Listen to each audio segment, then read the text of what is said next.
My name is Wasim Khan.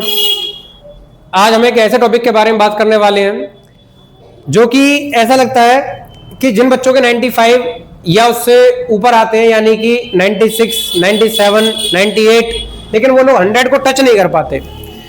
100 और 95 के बीच में जो गैप है वो बड़ा छोटा सा गैप है। आपको मैं आज उसके बारे में सारी चीजें डिटेल्ड बताऊंगा with the help of A photocopy of answer sheet of a student who got 95 marks out of 100। और उसके 5 नंबर कहां कटे हैं आप लोग देखकर हैरान हो जाओ कि गलतियां कहां होती हैं। अगर आपको लगता है कि बोर्ड चेकिंग में गलती है, बोर्ड की चेकिंग में बोर्ड चेकिंग, ये वहम भी आज आपका दूर हो जाए कि बोर्ड की चेकिंग जो है वो बहुत अच्छे तरीके से होती है। इसमें बोर्ड की चेकिंग की कोई गलती नहीं है ऐसी, वो चीज आप देख लेना, अभी दिखाऊंगा। क्या आपको ऐसा लगता है कि आपने लेस प्रैक्टिस करी है? लेस प्रैक्टिस, इसके बारे में भी डिस्कस करेंगे। लेकिन पहले मैं आपको उस शीट की फोटोकॉपी दिखाऊंगा जिस बच्चे ने, यानी कि आउट ऑफ 80 की बात करें तो 75 मार्क्स उसने लिए हैं, और उस बच्चे ने वो फोटोकॉपी मंगाई थी अपनी, जिसमें उसे ये देखना था कि भाई उसने जो गलतियां करी हैं कहाँ करी हैं। तो मैं आज आपको दिखाने वाला हूँ और ये दिखाऊंगा कि भाई बच्चे लैग कहाँ करते हैं। जरा देखना, उसके बारे में जो उसके गलतियां हैं उनके बारे में डिस्कस करेंगे, और जो उनके समाधान है उनके बारे में डिस्कस करेंगे। देखते हैं जरा। तो ये आपके सामने एक फोटोकॉपी में दिखा रहा हूँ और इसको हम आज एनालाइज करेंगे। ये एक बच्चे की कॉपी है, उसका क्या आया था कि ये सेट था उसका, और 2025 में उसने पेपर दिया था। उसको दिखाते हैं जरा। ये इस तरीके की शीट होती है, आप देखेंगे पहली बार ये सारी चीजें वो भरवाते हैं अपना आप ही। तो सबसे पहले मैं आपको ये चीज दिखाता हूँ। ये क्या है? ये ऐसा, ये फर्स्ट पेज होता है उसका, आपकी कॉपी का, जहां पर जो एग्जामिनर है वो मार्क्स को फिल करते हैं। मार्क्स में जरा देखते हैं क्या चीज आई है। तो यहां पर मैं आपको दिखाऊंगा कि इसका जो 1 से लेकर 10 तक के क्वेश्चन है, यानी ये सारे के सारे एमसीक्यूज हैं, इसके 10 में से 10 मार्क्स मिले हैं, यानी यहां तो इसका एक भी नंबर नहीं कटा है।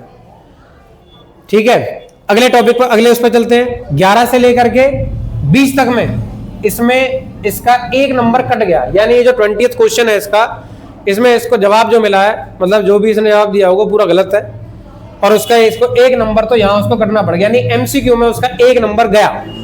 अब देखते हैं अगले वाले में, इसके 21 से लेकर के 25 तक, यानी कि जो सेक्शन बी है आपका 2 मार्क्स वाले जो क्वेश्चन है, उसमें इसका एक भी मार्क्स नहीं कटा है। आगे देखते हैं। 26 क्वेश्चन में उसका आधा नंबर कट गया, ये 3 नंबर का क्वेश्चन है, उसको मिले यहां पर कितने हैं? 2.5। और एक अगला क्वेश्चन है 27, उसको एक एग्जामिनर ने 2 नंबर दिए, जबकि दोबारा रीचेकिंग में उसको 3 नंबर मिले हैं। अब जरा इतना देखना कि ये जो मार्क्स लिखे हुए हैं ना 1 2 3, ये मतलब 1 1 1 1 जो भी है, ये एक एग्जामिनर की चेक की हुई कॉपी है, और ये जो आप टिक देख रहे हैं, ये वाले टिक, ये दूसरे एग्जामिनर ने चेक किया है। ध्यान रखना कि जिस बच्चे के 75 प्लस ये 75 मार्क्स होते हैं, उससे हल्के फुल्के नीचे भी हो जाते हैं, तो उस कॉपी को बड़े अच्छे से और ज्यादा चेक किया जाता है कि कहीं कुछ एक्स्ट्रा मार्क्स तो नहीं दिए गए, या फिर कोई गलती से कुछ ज्यादा मार्क्स तो नहीं काट लिए गए। ऐसी कॉपी को 2 बार चेक जरूर किया जाता है, इस बारे में ध्यान दें। तो इतना ध्यान रखना कि बोर्ड की चेकिंग में यहाँ पे आपको गलती नहीं देखने को मिलेगी, बहुत ही रेयर चांस है कि गलती हो जाए, बहुत रेयर चांस है। ठीक है, अब इतना आप भी सोच सकते हैं कि भाई चेकिंग भी टीचर्स ही करते हैं, ह्यूमन बींग्स ही करते हैं, कोई रोबोटिक चेक तो है नहीं है, तो यहाँ पर गलती होने के चांस होते हैं। लेकिन आप यहाँ देखिए, बिल्कुल भी आपको गलती नहीं मिलेगी, बहुत रेयर चांस है गलती मिले। तो यहाँ पर कोई गलती नहीं है चेकिंग करने में। आप देखिए खुद किसी ने 2 मार्क्स दिए, फिर लेकिन दोबारा उसके मार्क्स को कितना किया गया? 3 नंबर उसको कर दिया गया। नेक्स्ट यहाँ देखते हैं, इसमें पूरे मार्क्स मिले, इसमें पूरे मिले, इसमें इसके नंबर कट गए, एक नंबर इसका यहाँ चला गया। देखते हैं आगे। उसके बाद में 31वें में पूरे नंबर मिले। अब आपके 5 नंबर के क्वेश्चन यहाँ से शुरू हो जाते हैं, ये वाले सारे उसके 5 नंबर के क्वेश्चन हैं, ये सारे 5 नंबर क्वेश्चन है। इसमें दिक्कत क्या आई है? इसमें दिक्कत देखिए आप, यहां पर दिक्कत है। इसका 33rd जो क्वेश्चन है, इसमें इसके 2 नंबर कटे हैं, और मैं दिखाऊंगा तो आप हैरान रह जाओ कि नंबर कहां कटे हैं। और इसी तरीके से इसके 36वें क्वेश्चन में आधा नंबर वहां चला गया, और जो ये नंबर कटा हुआ है ना इसका आधा, ये भी दिखाऊंगा कि तुम लोग ऐसे सोचो कि भाई ये कोई गलती है। तो चलिए आगे बढ़ते हैं जरा। इसको मिटा देता हूं। तो पहले इस बच्चे ने अटेम्प्ट किस तरह से किया है वो देखना जरा। ये उसने देखिए, इस बच्चे ने सेक्शन डी से, सेक्शन डी यानी कि जो 5 नंबर वाले क्वेश्चंस हैं उसको पहले अटेम्प्ट किया है। और ऐसे करना भी ठीक है क्योंकि टाइम मैनेज बड़ा आसानी से हो जाता है इसमें कि आप पहले बड़े नंबर वालों को करें, ज्यादा नंबर वालों को करें, उसके बाद कम कम कम कम कम इस तरीके से करते करते एमसीक्यूज को लास्ट में ही उठाएं, ये ज्यादा बेस्ट है। तो यहाँ देखिए इसका एक भी नंबर जो है यहाँ पर नहीं कटा है, सारी चीज ओके है। यहाँ पर इसका करने का तरीका आप देखिए कितने अच्छे तरीके से उसने डायग्राम वगैरह बनाए हुए हैं, पूरी डिटेल सारी चीजें लिखी हुई है और यहाँ पर उसका एक भी नंबर नहीं कटा है, पूरी चेकिंग अच्छे तरीके से हुई है, इसके पूरे मार्क्स मिले हैं। अगला जो क्वेश्चन है ये भी एनसीईआरटी का, इससे पहले वाला गया था वो भी एनसीईआरटी का ही क्वेश्चन था, यहाँ भी इसका कोई मार्क्स नहीं कटा, यहाँ भी इसको पूरे ही मार्क्स मिले। ये रहे 5 में 5 नंबर, ये 2 बार 5 आप इसको वैसे काउंट मत करना, एक बार एक एग्जामिनर ने चेक किया था तब 5 मार्क्स दिए गए, फिर दोबारा एग्जामिनर ने चेक किए तो उसके अलग पेन से होता है वो चेक, एक ने रेड से किए होंगे, दूसरे ने हो सकता है ग्रीन से किए होंगे या पर्पल कलर से, दोनों ही है। यहाँ पर ये भी आपका एनसीईआरटी का क्वेश्चन है। उसके बाद में ये क्या है, यहाँ देखिए आप, ये इसकी गलती है। यहाँ क्या है, इस बच्चे के 3 मार्क्स मिले आउट ऑफ 5 मार्क्स, यहाँ इसके नंबर कटे हैं। ध्यान देना कि इसने गलती कहाँ करी है, देखो जरा, इसने गलती ये करी है। देखिए इसने जो एक हार्ड पार्ट था इस क्वेश्चन का, यानी एपी का क्वेश्चन है और इस क्वेश्चन का जो एक कॉम्प्लिकेटेड पार्ट था, बच्चे ने उस पार्ट को सॉल्व किया, टैकल कर दिया अच्छे तरीके से, जिसकी नीड होती है कि यहाँ पे अगर ये शुरुआत वाला पार्ट हो जाए तो बाकी तो चुटकियों में हो जाएगा। लेकिन ये तो इसने सॉल्व कर दिया, जो इसकी गलती है वो आगे मिलेगी। इसने डी का सारा आंसर निकाल दिया अब तक, वैसे आपने भी सॉल्व कर लिया होगा ये सारा का सारा पेपर ऐसा वाला। तो यहां देखिए इसमें क्या है, इसमें निकालना क्या था और बच्चे ने निकाला क्या है। इसमें निकालना था S16 और बच्चे ने निकाला क्या है, A16। अब खुद सोचो कि जो बच्चा इतना बढ़िया पेपर करके आया होगा, जो जिसकी रिप्रेजेंटेशन इतनी अच्छी होगी और उसने प्रैक्टिस भी करी होगा, ये दिमाग में लेके बैठा होगा कि भाई आज तो पेपर सॉल्व करना पूरी तरीके से, क्या उसे S16 नहीं आता होगा। इसने इसका जो हार्ड पार्ट था, जो एकदम मुश्किल पार्ट था, वो तो इसने सॉल्व कर लिया, क्या उसे नहीं आता होगा इसका फॉर्मूला, बिल्कुल आता होगा। कंसंट्रेशन टाइम की बात है ये, जो कि वो नहीं कर पाया, उसका ध्यान भटक गया। आगे बढ़ाते हैं, आगे में देखते हैं आगे उसकी क्या गलती है। अगले वाले में इसको पूरे मार्क्स मिले 3, ये पूरे हो गए, इसमें इसको पूरे नंबर मिले। 3 नंबर वाले क्वेश्चन स्टार्ट हो गए कुल मिला के। और उसके बाद में ये देखो 30 नंबर, जो 30वां क्वेश्चन है, ये 2 नंबर इसको मिले हैं, इसका 1 नंबर कटा है यहाँ पे। अब 1 नंबर कहाँ कटा है वो देखते हैं जरा। यहाँ पे प्रोबेबिलिटी का क्वेश्चन है, ऐसे ऐसे क्वेश्चन आपने कई बार किए होंगे, जाहिर सी बात है इस बच्चे ने भी कई बार किए, लेकिन इस बच्चे ने ध्यान से जो काम करना होता हो सकता है इसका ध्यान भटका है जरूर वहां पर, ठीक। तो हम आपको यहाँ गलती दिखाते हैं इसकी। अब इसमें क्या है, इसमें लिखा हुआ है एट लीस्ट 1 हेड, सॉरी ये तो इसका ठीक है, और इसका जो गलत है वो ये वाला पार्ट गलत है, यानी कि एट मोस्ट वाले क्वेश्चन में बच्चे गलतियां करते हैं, ठीक है। तो ये गलती इसने भी कर दी। यहाँ पर क्या आ रहा है 6/8 इसका आंसर आ रहा है, जबकि गलत है इसका। इसमें कहता है एट मोस्ट 2 हेड्स, ज्यादा से ज्यादा 2 हेड होने चाहिए, उससे ज्यादा नहीं। लेकिन आप अगर क्वेश्चन में देखो कि भाई इसने सैंपल स्पेस भी बनाया पूरी तरीके से, ज्यादा से ज्यादा हमें 2 हेड चाहिए, उससे ज्यादा नहीं, उससे ज्यादा में तो फिर यही कटेगा, बाकी तो हमारे फेवर में ही होंगे। तो यहाँ उसने गलती कर दी है, जिसका ऐसे खामियाजा भुगतना पड़ा है, ठीक है। और अब देखते हैं जरा और आगे इसके मार्क्स कहाँ कटे। ये पूरा इसका सही है, ये पूरा सही है अच्छे तरीके से, सारी चीज़ एकदम बढ़िया। ये सॉल्यूशन, इसका अगला क्वेश्चन भी ठीक है। नेक्स्ट देखते हैं। अब देखो यहाँ इसने क्या गलती करी है, गलती भी कुछ नहीं, इसका ठीक है। मोस्टली क्या होता है कि ये जो क्वेश्चन है हमारा एनसीईआरटी का है, एनसीईआरटी के ही जैसा, मतलब कि ये जो पार्ट है आप देखो कि इसको जब भी हम लेट करते हैं और ये जो इसके सामने नंबर लिखते हैं रैशनल नंबर को, उसे हम P/Q की फॉर्म में लिखते हैं, P/Q की फॉर्म में करके तो हम इसका सॉल्यूशन निकालते हैं। कई बुक्स में ये भी सॉल्यूशन दे रखा है, ठीक है। तो ये गलत तो है नहीं, क्योंकि इसने यहाँ इसको A मान लिया, केवल एक ही नंबर माना, और यहाँ पे इसने इसको एक्सप्लेन कर दिया it is a rational number, इसने बता दिया है, इसलिए इसको दोबारा में एक टीचर के हिसाब से उसको नंबर नहीं मिले, लेकिन दूसरे ने उसको पूरे नंबर दिए। ठीक है, वैसे सही है क्वेश्चन जो इसने सॉल्व किया है, इसको ये सही किया है एकदम। अब आगे देखते हैं जरा, आगे इसकी गलती कहाँ है। देखो यहाँ क्या है, इसके 0.5 मार्क्स कटे हैं। ये जो 0.5 मार्क्स यहाँ कटे हैं, अब तुम भी ये कहोगे यार ये क्या है, ये कोई गलती है।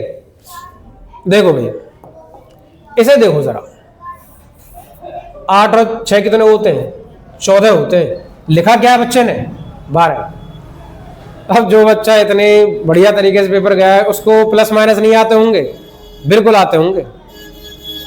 ठीक है, तो ये उसकी गलती है। यहाँ पर ध्यान भटकना, प्रेशर है पेपर का, घबराना। अरे क्यों घबराना, घबराने से कोई फायदा थोड़ी नहीं हो जाएगा, घबराने नहीं है, वहाँ पर घबराने से उल्टा नुकसान हो रहा है। तो ये गलती है, ये कोई गलती है। लेकिन क्या है कि ध्यान नहीं देते बच्चे, अरे सर प्लस माइनस ही तो है, कटवा के प्लस माइनस ही नंबर।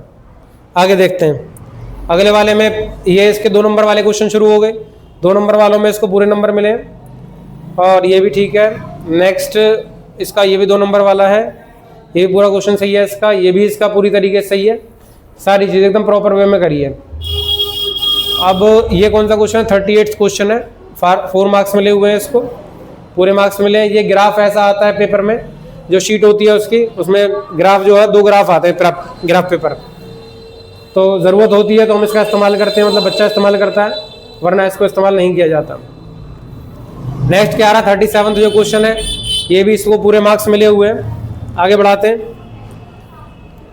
अब ये है क्वेश्चन नंबर 36, 0.5 मार्क्स कटा है, ये रहा। 4 में से इसके 0.5 मार्क्स कट चुका है। अब देखना यहाँ गलती क्या करी है, तुम भी सोचोगे यार ये भी कोई मिस्टेक होती है, बिल्कुल होती है, तुम खुद करते हो इन चीज़ों को। ये देखो, ये बच्चा जानबूझ के नहीं करता है, ऐसे हो जाती है। ये देखो 10 और 12 कितने होते हैं, 22, लिखा कितना है इसने, 24, होगी गलती, कट गए नंबर। तो ध्यान रखना है इन चीज़ों का जब आप क्वेश्चन को करो, ऐसी चीज़ों पर कंसंट्रेट करो। आगे बढ़ाते हैं। ये आते हैं इसके 1 नंबर के क्वेश्चंस। 1 नंबर के क्वेश्चन है, तो इसमें इसने जितने भी क्वेश्चन करे हैं सारे सही है, ये गलत है। अगर मैं ये कहूं कि इसने जो लिखा हुआ है ये सारा का सारा सही है, तो फिर क्या करोगे, सर क्यों काट लिए फिर। देखो ऐसा होता है कि जब हम आंसर लिखते हैं तो आंसर के साथ में क्या होता है कि एक हमने ऑप्शन लिख दिया और दूसरा उसका आंसर लिख दिया। एक आध बार को सीबीएसई माफ कर देती है, लेकिन दूसरे बार को नहीं। इसमें क्या हुआ है कि इसने जो लिखा है ये ऑप्शन, ये पूरा आंसर जो लिखा है ये है बी ऑप्शन का, और लेकिन इसने ऑप्शन नंबर क्या डाला है, वो डाला है डी। चलो एक आध बार इसने किया होता तो बात भी समझ में आती, सीबीएसई से माफ कर देती। लेकिन इसने क्या किया, एक बार और कहीं इस क्वेश्चन में, जो कि मुझे ध्यान नहीं है, एक बार और किसी क्वेश्चन में इसने कुछ ऐसी मिस्टेक करी है। आप देख लेना इसको सर्च करके कि कौन से क्वेश्चन में इसने मिस्टेक करी, यानी कि आंसर कुछ और लिख दिया, ऑप्शन कुछ और लिख दिया। तो एक बार तो सीबीएसई ने चलो भाई कोई बात नहीं, गलती होगी, बच्चे से माफ कर देते हैं। लेकिन जैसे वो दूसरी बार देखा तो एग्जामिनर ने समझाया है कि बच्चे ने जानबूझकर ये काम किया है। अब जानबूझकर काम करोगे तो वो तो गलती है ही, फिर गलती भी क्या, वो तो गुनाह ही आ जाएगा, फिर उसको काट दिया जाएगा, उसके मार्क्स आपको बिल्कुल नहीं मिलेंगे अगर ऐसा काम आप लोग करके जाते हो तो इसका ये जो है ऑप्शन जो है इसका सही है, लेकिन इसने जो आंसर लिखा हुआ है ये गलत, ऐसा है। आगे बढ़ाते हैं हम लोग और आगे। तो यहाँ इतना ही है जो इसकी गलतियां हैं। ठीक, ये आ गया। अब ये देखो, ये बच्चे ने क्या किया है, एक इसका क्वेश्चन पहले गलत हो गया। तो मतलब पहले क्या, एक पार्ट इसका क्वेश्चन नंबर कौन सा, 32 क्वेश्चन इसका जो है शुरू में गलत हो गया। मतलब ऐसा आता नहीं होगा कुल मिला के, तो कुछ ना कुछ घबराहट तो उसकी भी रही होगी इसको कि भाई नंबर तो पूरे लाने, लेकिन ये क्वेश्चन तो मुझे आता नहीं। तो क्वेश्चन इसने छोड़ दिया पहले ही, लेकिन इसने लास्ट के जो टाइम में थोड़ी सी मेहनत करी और उस क्वेश्चन को सॉल्व कर दिया। और आप भी देख सकते हो कि इसको 5 में से पूरे 5 मार्क्स मिले हैं। और यहाँ हम देखेंगे कि यहाँ जब ये सॉल्व कर रहा था इसको तो भी इससे गलतियां हुई हैं। उसके बाद में यहाँ भी कुछ ना कुछ थोड़ी थोड़ी मिस्टेक हुई है इससे, लेकिन लास्ट में जाके इस बच्चे ने क्या किया है, पूरी तरीके से इसको सॉल्व तो कर दिया और आंसर भी इसका ठीक आ गया। ठीक है, तो ये इसका पूरा का पूरा जो हिसाब है वो है ये, कि इस तरह से बच्चे ने सॉल्व करी है। तो इतना ही है इसका। इस चीज़ के क्या रीज़न है और इसके क्या सोल्यूशन हो सकते हैं वो देखिए ज़रा, जो हमने अभी आपको बताया। यहाँ हम देखेंगे कि क्या बोर्ड चेकिंग इसका रीज़न है। अभी अभी मैंने आपको बताया कि ये तो बिल्कुल भी नहीं। बोर्ड की चेकिंग जो होती है बड़े अच्छे तरीके से होती है और आप उस पर विश्वास कर सकते हो। इसीलिए ट्रांसपेरेंसी के लिए पिछली बार बोर्ड ने आपको शीट मंगाने का मौका दिया था कि आप फोटोकॉपी मंगा सकते हैं अपनी। तो इतनी ट्रांसपेरेंसी है तो बोर्ड की चेकिंग में तो कोई शक नहीं है। तो ये तो इसका कोई रीज़न नहीं है।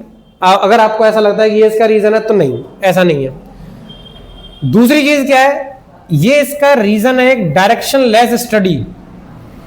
जब आप पढ़ाई कर रहे हो इस वक्त, यानी कि अपने पेपर से कुछ टाइम पहले, 10 दिन पहले, 15 दिन पहले, 20 दिन पहले या 1 महीने पहले की भी बात कर सकते हैं हम। इसमें अगर आप डायरेक्शन लेस स्टडी प्लान अगर आपने कर रखा है, डायरेक्शन लेस का मतलब आपको नहीं पता आप किस डायरेक्शन में जा रहे हैं, आपने गोल सेट नहीं किया है, गोल सेट नहीं किया है और उसके लिए क्या पढ़ना है, क्या नहीं पढ़ना है, कितना पढ़ना है, कैसे पढ़ना है, अगर इस तरीके का आप वर्क कर रहे हैं तो ये उसका एक रीजन है। इस चीज का रीजन है कि आप सही डायरेक्शन में स्टडी नहीं कर रहे हैं।